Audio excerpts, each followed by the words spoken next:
el semestre pasado, lo que correspondía al sistema nervioso. Estas son características generales del sistema nervioso. Un sistema que se encarga de recibir y enviar información, de mandar datos. Y más o menos para este corte estaban ustedes estudiando lo que se llamaba diencéfalo. Y de diencéfalo había un subtema que era hipotálamo. Hipotálamo habían aprendido o estudiado la parte de las funciones. Y una de esas funciones era esto que está acá, la parte endocrina. Resulta que lo que es el sistema nervioso está muy enlazado con la parte endocrina. El sistema endocrino es un sistema de varias glándulas y esas glándulas lo que van a hacer es que van a producir hormonas. Definición muy simple de una hormona: algo que produce en un sitio y va a actuar en otro. Pero, y hablando otra vez entonces de la sangre, y esa parte de las hormonas pues está regulada por una estructura que estaría acá, que se va a llamar el hipotálamo. Y esta función de este sistema va a tener una gran diferencia. Primer semestre, anatomía del páncreas. Les decía que el páncreas era una estructura que podía funcionar de forma actual o que podía producir jugo pancreático, y eso era exocrino. ¿Qué significa esta palabra que yo tengo? Estas son células exocrinas de una glándula y lo que produzcan lo van a vertir aquí a través de este conducto a algo muy cerca. Están jóvenes ustedes y están llenos de unas hormonas que hacen que unas glándulas que se llaman sebáceas produzcan demasiado sebo. Ese sebo sale por acá y va a estar por acá. Si de pronto se tapa, se les va a dar el paro. Claro. Esta es la definición de una glándula exocrina, pero una glándula endocrina es una estructura que va a producir algo que viaja por la sangre, y al viajar por la sangre va a llegar a un lugar distante. Entonces, esa vendría siendo esta parte de la glándula endocrina. Las glándulas endocrinas usualmente funcionan es así. Entonces, van a llegar, van a arrancar por acá, y su producto, que se llama una hormona, viaja entonces a través de la circulación. Cuando viaja a través de la circulación, acá habrá unas células target, unas células distantes, y estas células distantes tienen receptores. Esta vendría siendo el ejemplo clásico de una, pero hay dos, tres variantes. Las paracrinas. Las paracrinas liberan su sustancia y la célula receptora está relativamente cerca, nervio. Entonces se van a pegar ahí, para es al lado de. Estas vendrían siendo algunas que van a funcionar así. Y la otra opción vendrían estas, las autocrinas, que se estimulan ellas mismas, liberan una sustancia que pega a su propio receptor y va a llegar y va a producir entre los cambios que tengan que ver. Pero en esencia es este el modelo de una glándula endocrina. ¿Cómo va a ir funcionando estas hormonas que se producen? Se van a producir y van a actuar de acuerdo a los líquidos. Va a producir las hormonas, lo que ya estudiaron, síntesis de proteínas. Una hormona es una proteína, y esa proteína tiene que funcionar en el reticulo endoplasmático, modificada en Golgi y viajar a través de diferentes rutas. Si la hormona que se produce es una hormona que es liposoluble, es decir, que es soluble en lípidos, ¿cómo va a ir funcionando ella? Un vaso tiene líquido, siempre que pueda tener agua, entonces la gran mayoría de veces viajan con transportadores de esa hormona. Entonces, aquí tengo la hormona en verde y aquí está unida su transportador. Esta es una forma de ir ligado. Otra forma es, como dice aquí, libre, que están haciendo la otra opción, pero usualmente van a acá ligadas a transportadores. La característica que la diferencia de la otra hormona que les va a mostrar es este pedazo acá. Si esto es liposoluble, difunde muy fácil en algo que tiene lípidos, que lo que hace la membrana. Entonces va a pasar acá, cuando pasa, entra esto que es el núcleo, dentro del núcleo, se pega a su receptor específico y comienza a buscar dentro del ADN el pedacito o la orden de lo que yo necesito que esta estructura produzca. Entonces encuentro el pedacito y vuelve al primer corte. ARN mensajero, después de ARN mensajero, ribosomas, ARNT, codones, anticodones, producir una proteína, plegarla y después de plegarla, guardarla en una vesícula y ahí sí a sacarla. Así funciona una de la que sea liposoluble entrando al núcleo. Las otras son las que son solubles, pero en agua, las hormonas hidrosolubles. Las hidrosolubles viajan entonces libre a través de la sangre y ellas lo que hacen es que les va a quedar más difícil atravesar la membrana, entonces se pegan a un receptor de membrana y cuando se pegan al receptor de membrana van a actuar a través de esta palabra que aparece acá, segundos mensajeros. Entonces hacen una modificación. Usualmente el segundo mensajero más común es este, la AMP cíclico. Entonces este mensajero va a generar toda una secuencia para activar o producir una proteína, las dos grandes, o una hidro o una liposoluble. Y esta es solamente una célula de cualquier glándula endocrina. ¿Dónde hay glándulas endocrinas? En muchas partes del cuerpo. La gran parte de las cosas que hemos visto está localizado en un solo punto, pero observen acá, yo puedo tener algo que estaban estudiando el semestre pasado, que es el hipotálamo. Ahorita vamos a continuar con una que vendría siendo la hipófisis, que está muy cerca una pues, de la otra. Después del receso hablaremos de esta, que vendría siendo la glándula tiroidea. Y aquí, encima del riñón, hay otras, las suprarrenales, y acá tendríamos el páncreas. Y el páncreas que va a producir, pues cosas que veremos ya para el tercer corte, insulina, glucagón, pues desde el punto de vista de hormonas. Pero también produce jugo pancreático. Si me vuelvo a primer semestre, les dije que el páncreas funciona con las dos, con exocrina y con endocrina. La exo, jugo pancreático, la endo, con hormonas. Y la más importante de ellas, insulina. Y estas son como las glándulas grandes. Hay otras estructuras que aunque su configuración no fuera como de glándula, pueden producir hormonas.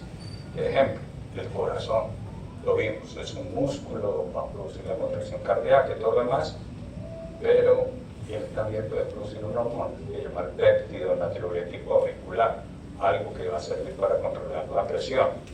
Los riñones pueden producir una hormona para producir más sangre, la eritropoyetina. Las gónadas, los testículos van a ser capaces de producir hormonas como la testosterona, los ovarios van a ser capaces de producir un par de hormonas como la FSH y la LH. Entonces son estructuras que también hacen parte de todo este eje endocrino. ¿Dónde arranca este eje endocrino? En esta estructura de acá, del diencéfalo. Entonces, hipotálamo, primera parte, entonces está ahí. El hipotálamo, les dije que no se tenían que aprender los núcleos, pero son 13 núcleos chiquititos y de esos algunos van a dar orden para poder producir una hormona. Esa orden que va a estar acá en esto, que es el hipotálamo, viaja por algo muy pequeño. Esto que está aquí muy pequeño se va a llamar el infundíbulo. Es esta carretera de acá.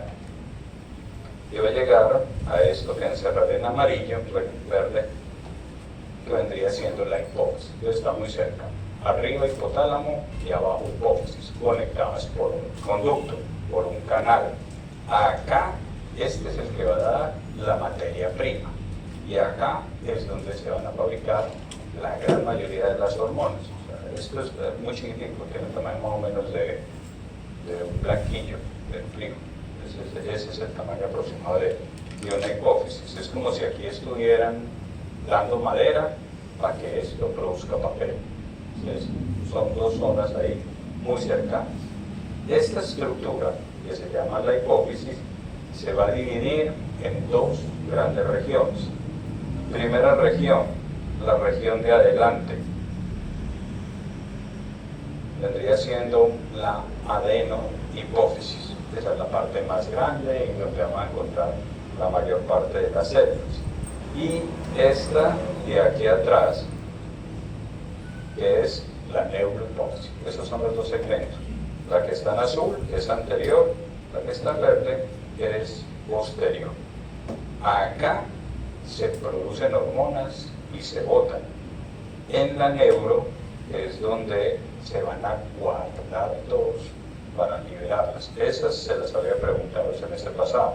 Una que vendría siendo la antidiurética, que es para regular líquidos, y oxitocina, que va a servir para el parto o también para la calma y la tranquilidad en las relaciones. Aquí dicen que son 3, pero lo que pasa es que esta siempre ha estado ahí en discusión y a la final la terminan metiendo acá como funcional. Vendría siendo la parte intermedia. En dibujo o en esquema, hipotálamo, hipófisis. Hipotálamo, hipófisis. Y observen acá cómo en el hipotálamo hay 2 núcleos, acá el supraóptico y el paraventricular, que acá es donde ellos van a producir antidiurética y oxitocina y la guardan atrás, en la hipófisis posterior, en la neurohipófisis. Y aquí adelante se va a producir ya la gran mayoría de hormonas. Esta es la adenohipófisis. Esta estructura bien chiquitica, donde queda alojada en un cráneo. Este es un cráneo en qué plano, cortado. ¿Cuál? Coronal, no es coronal. Es horizontal. Esto, entonces este es un corte en el plano horizontal o transversal. Esto es anterior y esto es posterior y esto vendría siendo izquierda y ya por descarte derecha. Acá, esta es la fosa craneal anterior, es decir, que si yo rompiera con un martillo ahí, acá habría un ojo y aquí habría otro ojo. Entonces vendría siendo el techo de las órbitas. Y específicamente, bueno, y aquí es donde conecta con la médula. Y aquí, en este pedazo, esta es la silla turca. Y ahí es donde se aloja la hipófisis. Esta es la silla turca, esta es la parte anterior, la parte posterior, y se llama turca porque algunas variantes de sillas turcas son como para sentarse pero sin apoyabrazo, tienen una forma de U. Entonces tendría siendo como un brazo de la silla y otro brazo de la silla y aquí está un huequito. Y en ese huequito es donde el cuerpo guarda o protege esa estructura que vendría siendo la hipófisis, ahí en todo el centro, en toda la mitad. En un espécimen ya de cadáver, bueno, aquí nariz, todo lo demás, y aquí estaría la silla turca. Y el porqué de estar hablando de esta parte hormonal, pues vean quién va por acá, el nervio óptico. Entonces el nervio óptico va a estar muy cerca de esta silla turca. Este es un corte en el plano coronal, es decir, esto es superior y esto es inferior. Y aquí tendríamos la hipófisis y arriba tendríamos un nervio óptico, por aquí el quiasma.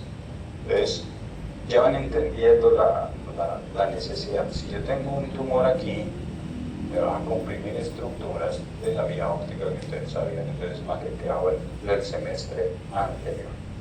Y ahí tendríamos cómo se va a relacionar.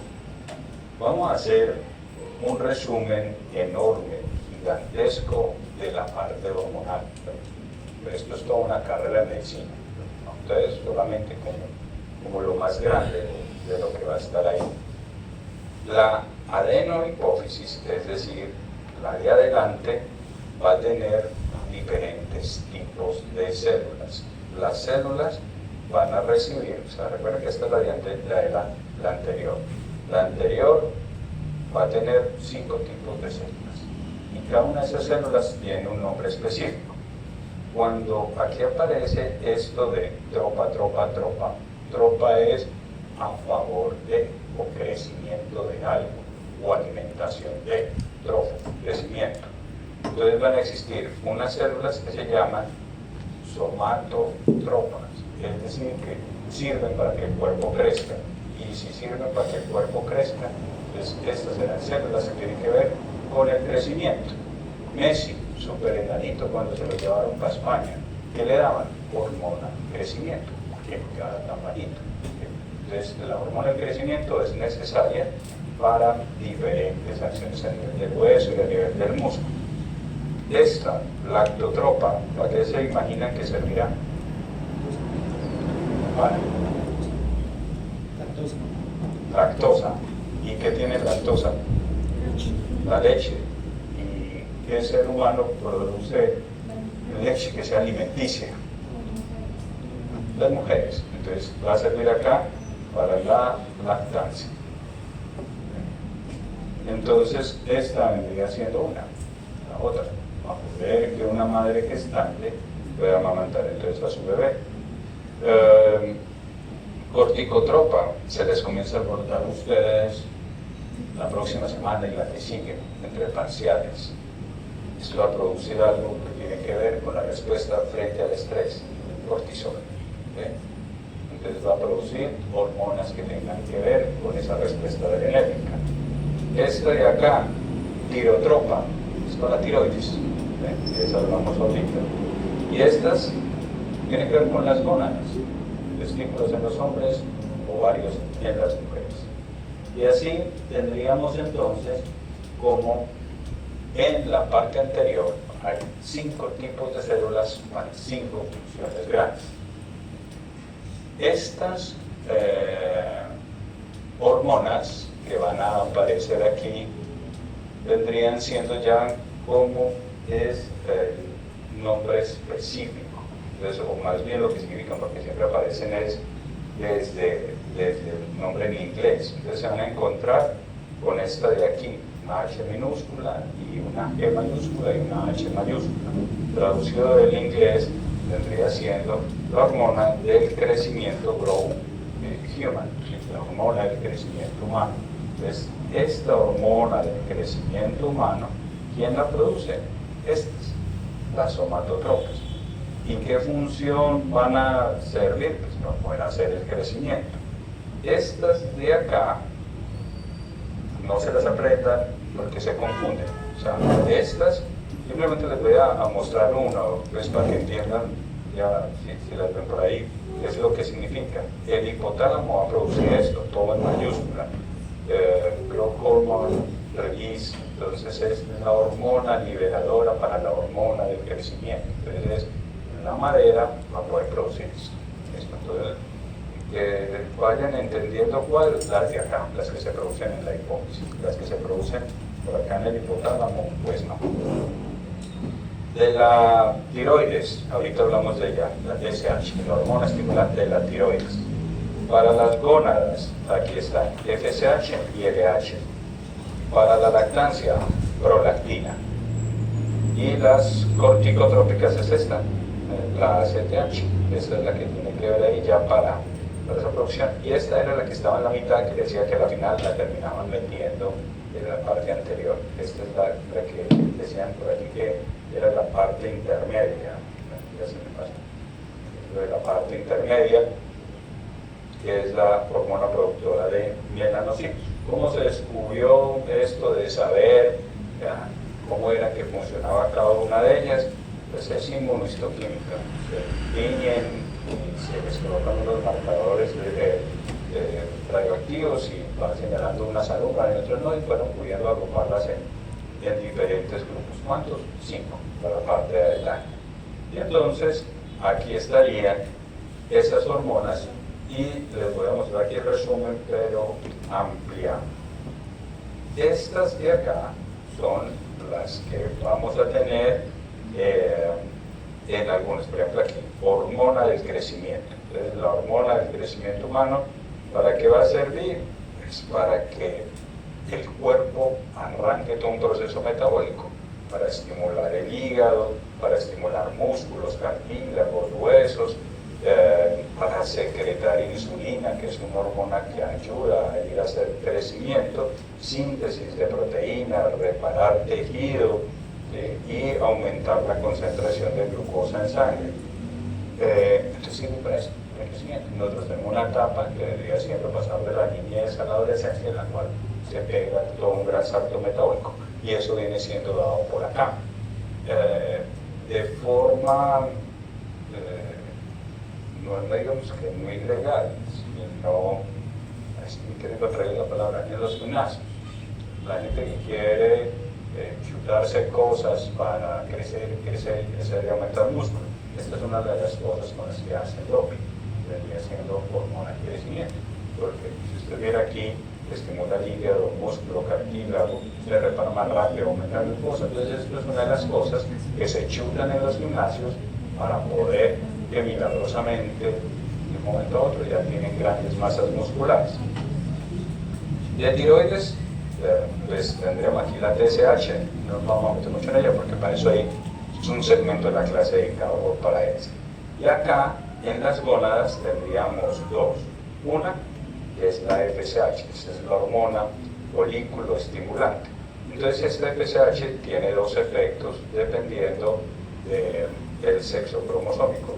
Podría tener un efecto para los ovarios y un efecto en los testículos. Entonces, en las mujeres, ¿qué va a inducir esta FSH? Que puedan producir óvulos.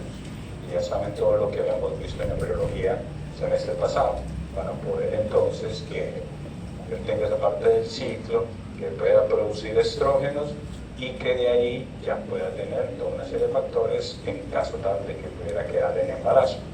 En los hombres que va a producir esta misma FSH, lo que va a hacer es estimular los testículos para producir esperma.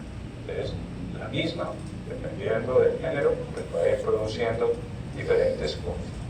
Y esta, que es la LH, vamos a tenerla acá. En las mujeres, lo que va a hacer es que estimula la producción de estrógenos y de progesterona, permite que salga ese óvulo, permite que se forme el cuerpo maligno, o sea, estos progesterones a favor de la gestación, se vendría siendo el nombre.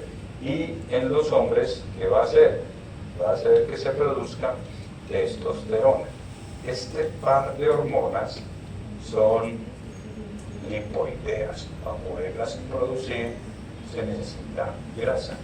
Y entonces ya entienden por qué, si me vuelvo al mundo del gimnasio, cambiar el eje hormonal es tan peligroso. Y vamos, por ejemplo, mujeres físico-culturistas quieren ganar masa muscular y verse más grandes para su concurso. ¿Qué es lo que hace una mujer físico-culturista? Se mete testosterona. ¿Eso qué anula? Anula los estrógenos y los progesterones de ella. Y entonces comienzan a tener una regresión de los caracteres sexuales femeninos. Las mamas se van volviendo más pequeñas, pierden vello púbico, pierden vello axilar y la menstruación se les pierde porque no tienen estrógenos y no tienen progesterona. Las mamás de la gran mayoría de ustedes ya deben estar en este periodo, en la perimenopausia o menopausia ya deben estar algunas. ¿Y cómo estarán sus madres? Estarán con disminución de estrógenos, estarán con disminución de progestágenos y las características. O sea, el hombre tiene una ventaja acá, es que el hombre nunca se le va a desaparecer la testosterona. ¿Podrá disminuir su concentración? Sí, pero no se desaparece del todo. Por las mujeres sí tienen acá, por una atrofia ya de una falta de estímulo, esa pérdida de ese par de hormonas. Entonces, ¿qué les pasa? Con calores, con fogajes, sudoración, puede ser un clima frío y comenzar a sudar de un momento a otro, les comienzan a tener fenómeno virilizante, les comienza a salir bigote, les comienza a sudar ese bigote, tienen mal genio y van a tener toda una serie de cambios, tales como niebla mental también pueden tener, o sea, se pierden, van a una cosa y dicen, ¿yo a qué vine? ¿Qué estoy haciendo? ¿Por qué estaba acá? O sea, se les olvidan las cosas. Y no es que sea demencia ni nada de eso. Y otra que les pega muy duro es el peso. ¿Sí? Llegan y comen muchísimo menos, restringen calorías, hacen todo lo demás, van al gimnasio, todo eso, y el peso para arriba y para arriba y para arriba, y es que hagan lo que hagan, es un efecto acá. Entonces hoy en día pues, hay que hacer alguna parte de suplencia porque se quedan una gran cantidad de células sin esos estrógenos y esos progestágenos con los cuales ha vivido esta mujer 10, 20, 30, 40 años de su vida. Entonces ya tendríamos acá cómo son estas hormonas. Y de acá tendríamos lactotropa, prolactina. Entonces la prolactina sirve para producir la leche, eso vendría siendo. Corticotropa produce ACTH y esa es para producir glucocorticoides como el cortisol, la adrenal, respuesta frente al estrés. Y acá a nivel del cerebro, la MSH, que es la productora de melanocitos. Ya nos vamos a meter. De la parte posterior de la neuro, entonces en la neuro dos hormonas, oxitocina. Entonces la oxitocina sirve para que el útero se contraiga al momento del parto y va a servir para la eyección de la leche. Entonces no confundan las dos cosas.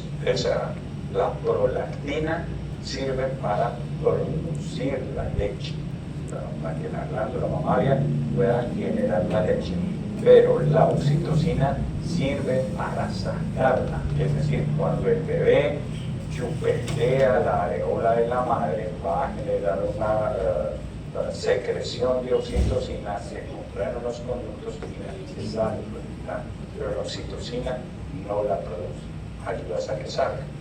Esta vendría siendo la diferencia.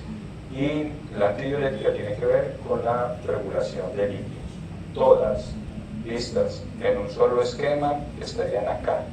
La anterior, FSH, diotropa, ACTH, corticotropa, FSH y LH, gonadotropas, con las dos diferencias pues, entre hombres y mujeres. Prolactina, lactancia, hormona estimulante de los melanocitos, por acá. Hormona del crecimiento, también acá. Entonces todas estas se van a producir acá, pero ven que hay dos que se producen en el hipotálamo y se guardan en la parte de atrás, en la neuro. ¿Cuáles dos? Oxitocina y antidiurética. Resumen entonces gigantesco de esta parte de ahí, y si lo van a hacer en resumen, ahí les momentico para que le tomen la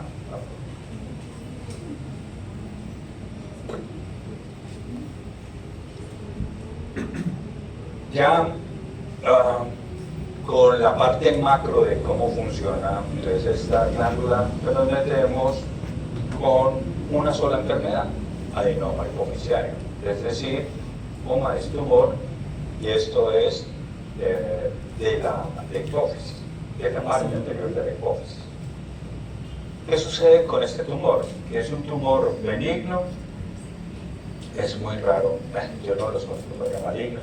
Ese es un tumor benigno que lo que hace es, como cualquier tumor, hace que la estructura crezca, y ya saben dónde está ella metida. Está metida en la silla turca, y la silla turca es un espacio chiquito. Si el crecimiento es lento, ella se puede ir como ensanchando, ir aumentando. Y el tumor puede originarse en cualquiera de las células que yo les dije, tirotropas, corticotropas, lactotropas, entonces cualquiera de ellas me van a producir. Entonces tendríamos unos efectos por el tamaño de la hipófisis y unos efectos por la hormona que se esté soltando. Esto es un tumor enorme, gigantesco de la hipófisis. Ahí está giro del cíngulo, cuerpo calloso, mesocefalocente bulbo. Por aquí estaría el hipotálamo y esto está acá, está de un color oscuro. Todo esto es un tumor de la hipófisis, enorme, gigantesco. ¿Qué pasa con estos tumores? Pues que lo que ocurre es que cualquiera de esos 5 grupos celulares hacen usualmente hiperplasia, esto es incremento en número o tamaño. Número. Y los efectos pues van a depender del grupo celular que esté afectado y de qué tan rápido crezca. Entonces estos adenomas son muy frecuentes representan el 10% de los tumores que están dentro del cráneo y son los terceros más frecuentes. Entonces estaría detrás de los meningiomas y los gliomas. Y son tan benignos que muchas veces las personas nunca se enteran de que tenían ese tumor. Yo he hecho muchísimas autopsias en las cuales encuentro tumores hipoficiarios y esos tumores hipoficiarios las personas nunca manifestaron algo, ni nunca manifestaron ningún tipo de alteración. Simplemente pues, los tenían ahí y nunca les había generado signo alguno. Entonces, si digamos este salón es de 30 personas que vinieron aquí para la red mundial. Permítame un momento.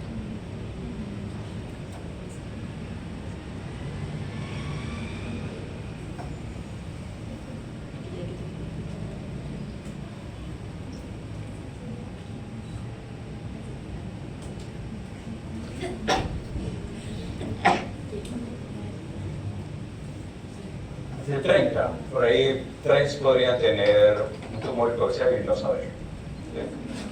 Pero ¿va a ser algo más? No, simplemente están ahí.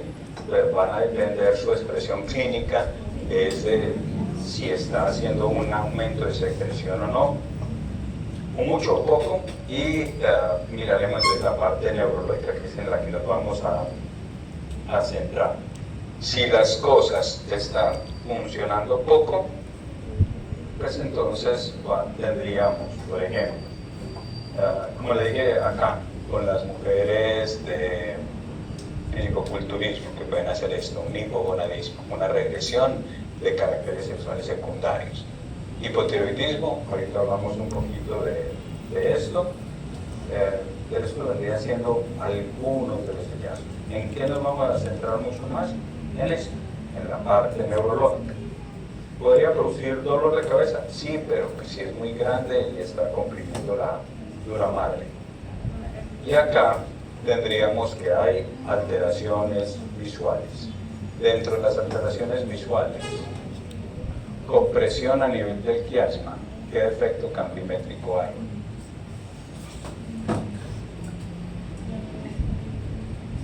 Esto no es disminución de izquierda. Nervio óptico y quiasma. Cuando se comprime el quiasma, ¿quién no puede ver? Pues hay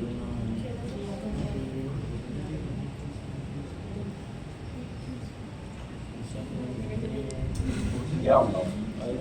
¿Cuál?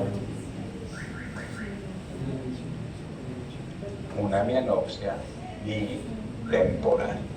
Entonces hay una mianopsia bitemporal, porque recuerden que en el quiasma se cruzan las fibras nasales y las fibras nasales sirven para ver el mundo lateral. Entonces, si lo que está blanco fuera el mundo entero de nuestro campo visual, pues entonces una persona tendría eso. No puede ver las partes laterales, pero sí puede ver el centro. Ese es el hallazgo de un tumor a nivel de la hipófisis, una mianopsia bitemporal. Esto puede ir acompañado de otro par de cosas. Como un par de cosas por acá, pues muy cerquita está la hipófisis, está la silla turca y debajo hay algo que llama el seno cavernoso. Y en ese seno cavernoso están pasando tercer, cuarto y sexto par. Si coge el tercer par, vuelvan y vean el tercer par craneal, ver dosis palpebral. Y se podría producir dolor, porque por ahí también está pasando el trigémino. Si el tercero se afecta, hay estrabismo, y si hay estrabismo, hay diplopia. Entonces estos son los hallazgos para que recuerden pesadilla con respecto a las alteraciones de los demás pares craneales de los motores oculares.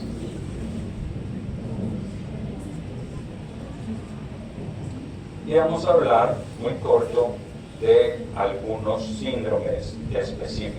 Entonces, síndromes específicos. De los síndromes específicos tendríamos, primero, por acá, permítame. esto, este aquí antes de entrar a síndrome específico.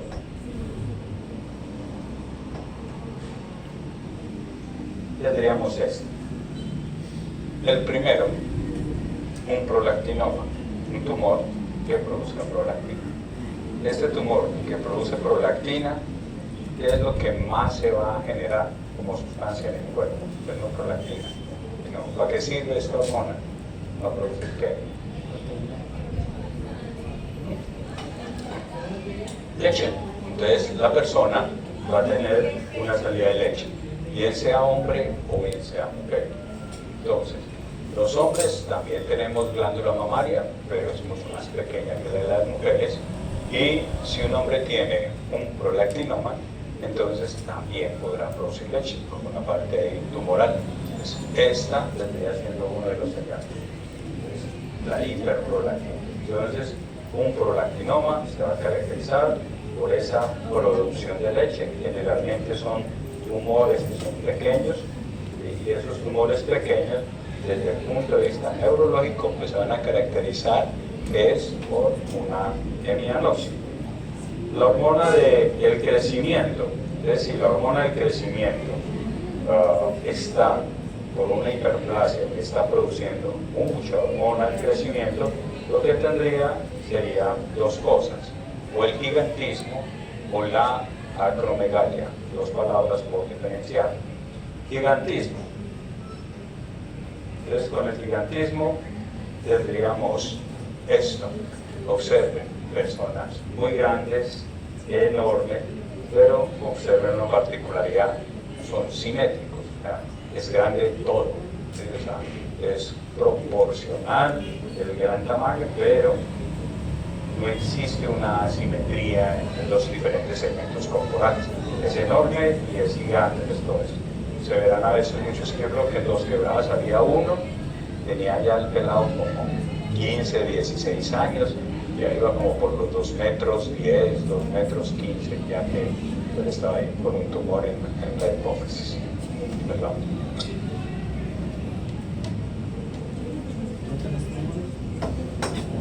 En las mujeres también vienen acompañadas de otras cosas, porque ese tumor de prolactina también es un tumor virilizante. Entonces la mujer comienza a engordarse mucho y a salirle también bigote, ¿sí? Y barba por acá. Entonces, y lo otro, y tienen menstruaciones irregulares, o sea, un descontrol, un mes sí, otro no. Y lo otro es, muchas veces se vienen a dar cuenta por infertilidad. O sea, una mujer que está busque hijo y nada, y después comienza a mirar el eje hormonal y está descuadrada por un tumor en la prolactina. Entonces, esa era la parte del prolactinoma. Acá tendríamos ya los gigantes, estos, la parte de gigantes del siglo pasado. Entonces, como todo, pues ahí iba. Gigantes en el arte, ahí lo ven ustedes.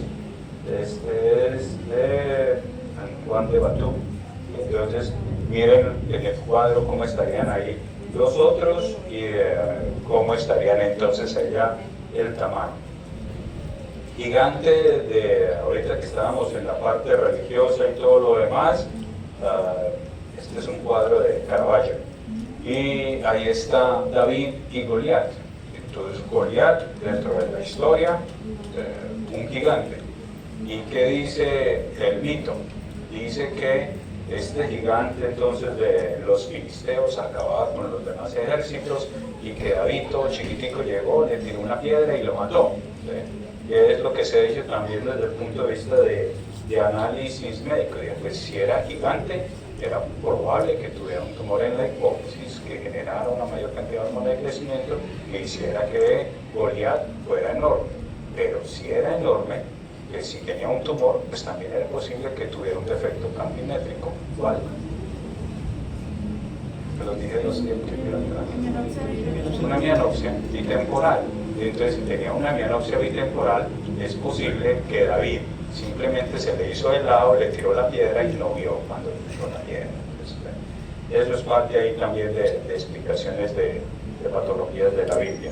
Este es uno que creo que el que tiene el récord de haber sido el hombre más grande, Robert Waldo, y midió todo eso, 2 metros 72, no tiene cuánto caber aquí.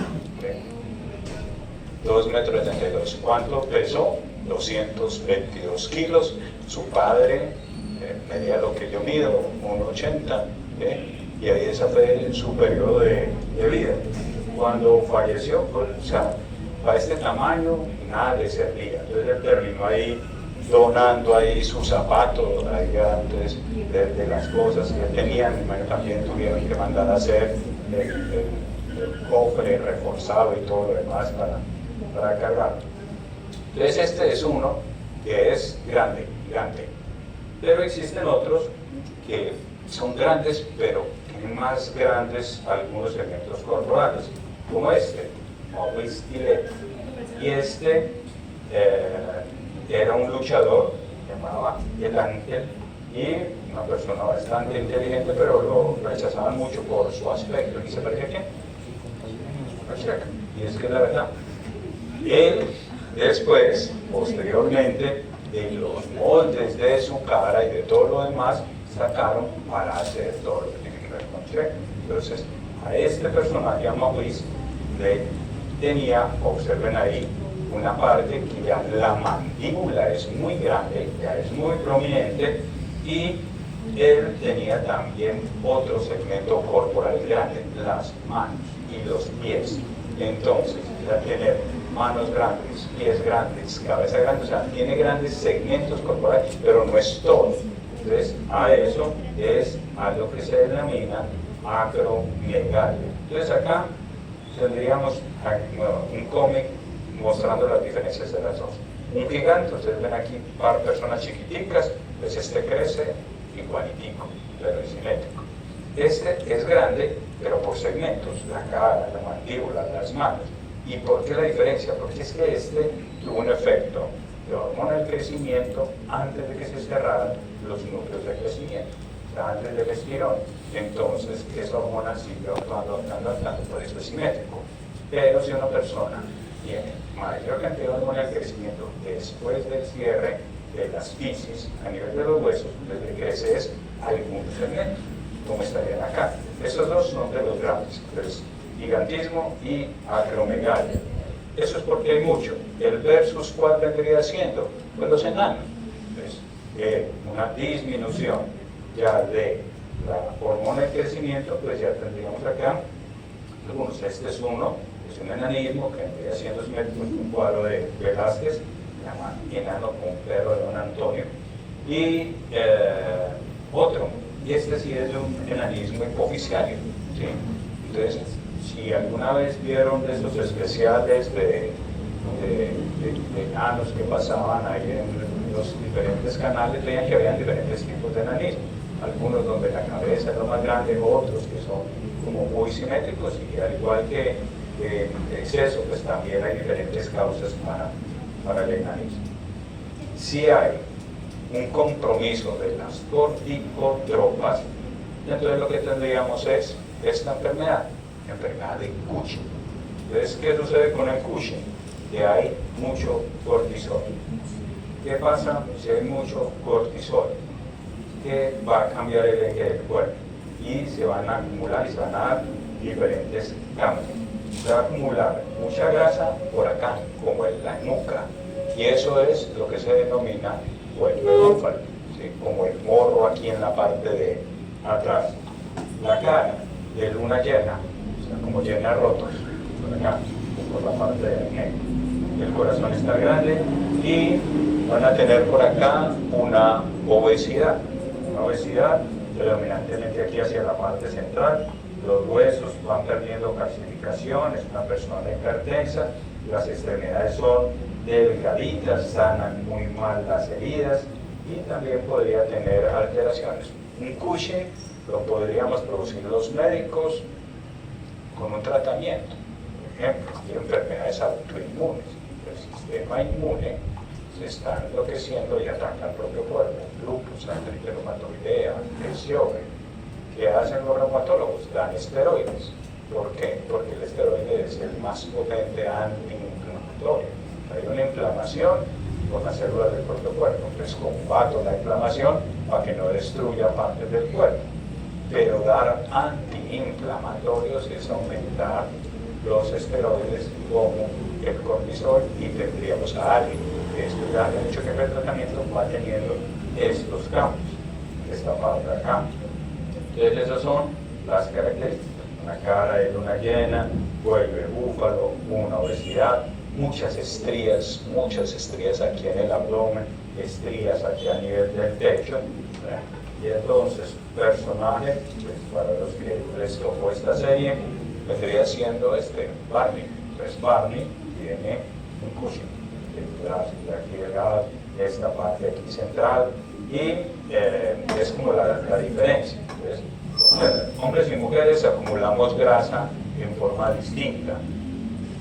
Es igual como, no sé, como los fisioterapeutas cuando van aprendiendo a diferenciar cojeras, de decir, este tiene una cojera por un problema neurológico o este está cojeando por un problema ortopédico, pues uno de ver obesos también va aprendiendo a diferenciar. Este es un obeso por cortisol, este es un obeso ya por hormonas más femeninas, este es un obeso más por hormonas masculinas. Entonces aquí observen cómo los hombres acumulamos más grasa hacia la parte central y va a dar como este aspecto en manzana.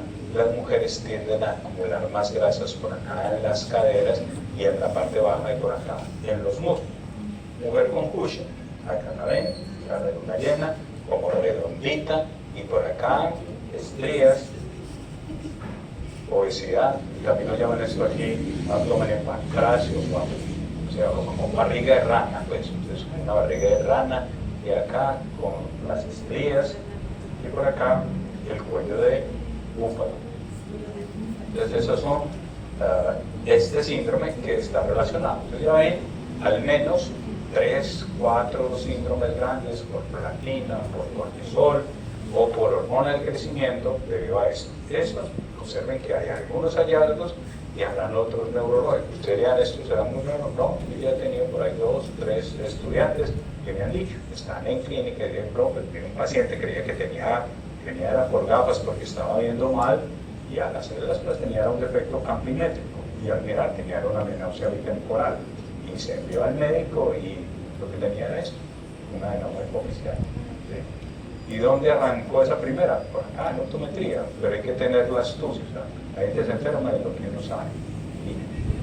Si usted solo, si yo me pongo como médico, si yo solamente sé de purgar y anemia, a todo el mundo le mando purgante y hierro, porque es lo único que sé. Pero si ustedes tienen una mayor visión, pues pueden tener y enrutar a las personas en enfocarse hacia otras patologías. Esto es un eje bastante delicado, es de las cosas más complicadas que tenemos en nuestro cuerpo, cómo regular esta parte de hormonas, cómo desde la periferia esas hormonas que se producen le envían una señal al hipotálamo para decir no produzca más o produzca más, dependiendo si está bajito o si está elevado. Y ahí les dejo entonces una imagen, resumen de todas estas hormonas. Vamos a hacer entonces un resumen, un receso, y continuamos entonces a las 4:10 para la segunda parte que vendría siendo